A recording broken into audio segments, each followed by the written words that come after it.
Samuel Leroy Jackson is an American actor, one of the most widely recognized actors of his generation. The films in which he has appeared have collectively grossed over $27 billion worldwide, making him the highest-grossing actor of all time. In 2022, he received the Academy Honorary Award as a cultural icon whose dynamic work has resonated across genres and generations and audiences worldwide. Jackson made his professional theater debut in Mother Courage and Her Children in 1980 at the Public Theater. From 1981 to 1983 he originated the role of Private Louis Henderson in A Soldier's Play off-Broadway. He also originated the role of Boy Willie in August Wilson's The Piano Lesson in 1987 at the Yale Repertory Theater. He portrayed Martin Luther King Jr. in the Broadway play The Mountaintop. He returned to Broadway in the 2022 revival of The Piano Lesson playing Doker Charles, for which he received a Tony Award for Best Featured Actor in a Play nomination. Jackson's early film roles include Coming to America, 1988,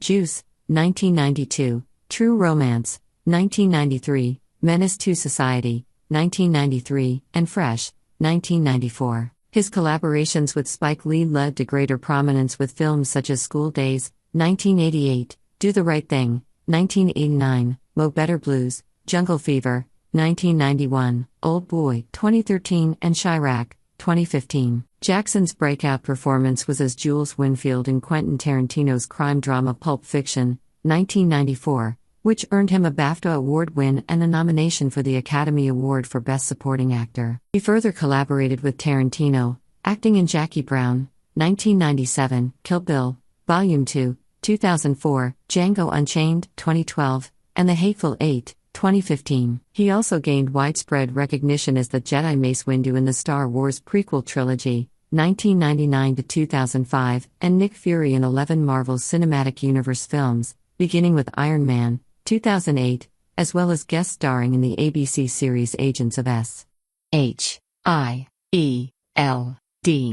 Jackson has provided his voice for Lucius Best, Frozone in the Pixar films The Incredibles, 2004, and Incredibles 2. He has also acted in a number of big-budget films, including Die Hard with a Vengeance, 1995, A Time to Kill, 1996, Unbreakable, 2000, Shaft and its reboot, 2019, 30, 2002, Coach Carter, 2005, Snakes on a Plane, 2006, Kingsman, The Secret Service, 2014, Kong, Skull Island, 2017, and Glass, 2019. Samuel Leroy Jackson was born in Washington, D.C., on December 21, 1948, the only child of Elizabeth Harriet, née Montgomery, and Roy Henry Jackson. He grew up in Chattanooga, Tennessee.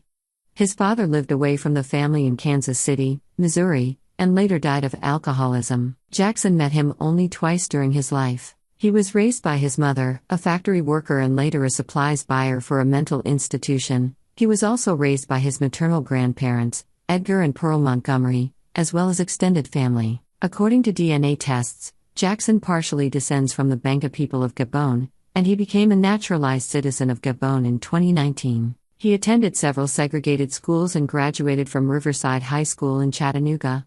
He played the French horn, piccolo, trumpet, and flute in the school orchestra. He developed a stutter during childhood and learned to pretend to be other people who didn't stutter. He still uses the word motherfucker to get through a speech block. He still has days where he stutters. Initially intent on pursuing a degree in marine biology, he attended Morehouse College in Atlanta, Georgia. After joining a local acting group to earn extra points in a class, he found an interest in acting and switched his major. Before graduating in 1972, he co-founded the Just Us Theater. After Martin Luther King Jr.'s assassination in 1968, Jackson attended King's funeral in Atlanta as one of the ushers. He then traveled to Memphis, Tennessee, to join an equal rights protest march. In a 2005 Parade interview, he said, "I was angry about the assassination, but I wasn't shocked by it. I knew that change was going to take something different, not sit-ins, not peaceful coexistence." In 1969, Jackson and several other students held members of the Morehouse College Board of Trustees, including Martin Luther King Sr., hostage on the campus, demanding reform in the school's curriculum and governance. The college eventually agreed to change its policy, but Jackson was charged with and eventually convicted of unlawful confinement, a second-degree felony. He was suspended for 2 years for his criminal record and his actions. He would later return to the college to earn a BA in drama in 1972. While he was suspended, he took a job as a social worker in Los Angeles. He decided to return to Atlanta, where he met with Stokely Carmichael, H. Rap Brown, and others active in the Black Power movement. He began to feel empowered with his involvement in the movement, especially when the group began buying guns. However, before he could become involved with any significant armed confrontations, his mother sent him to Los Angeles after the FBI warned her that he would die within a year if he remained with the group. In a 2018 interview with Vogue, he denied having been a member of the Black Panther Party. Jackson initially majored in marine biology at Morehouse College before switching to architecture. He later settled on drama after taking a public speaking class and appearing in a version of the Threepenny Opera. Jackson began acting on the stage, including Home and A Soldier's Play, which was the inspiration for the 1984 film A Soldier's Story. He appeared in several television films, and made his feature film debut in the blaxploitation independent film Together for Days.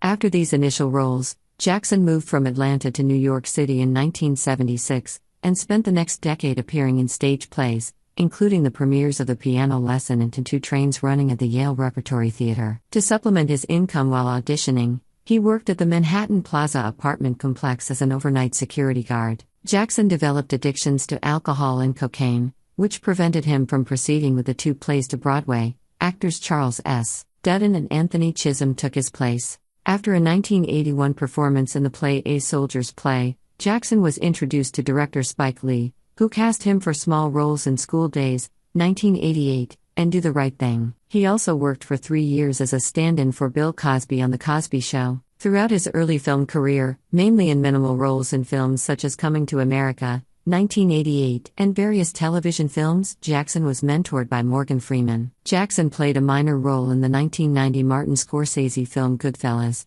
as real-life mafia associate Stax Edwards. Having overdosed on heroin several times, he switched to cocaine. His family entered him into a New York rehabilitation clinic. After he completed rehabilitation, he appeared in Jungle Fever as a crack cocaine addict. Jackson said that the role was cathartic, commenting, "It was a funny kind of thing. By the time I was out of rehab, about a week or so later I was on set and we were ready to start shooting." His performance was so acclaimed that the jury of 1991 Cannes Film Festival added a special supporting actor award just for him. Following this role, Jackson became involved with the comedies Strictly Business and dramas Juice and Patriot Games. He then moved on to 2 other comedies, National Lampoon's Loaded Weapon 1, his first starring role, and Amos and Andrew. Jackson worked with the director Steven Spielberg in 1993's Jurassic Park. After a turn as the criminal Big Don in 1993's True Romance, written by Quentin Tarantino and directed by Tony Scott, Tarantino asked Jackson to play Jules Winfield in Pulp Fiction,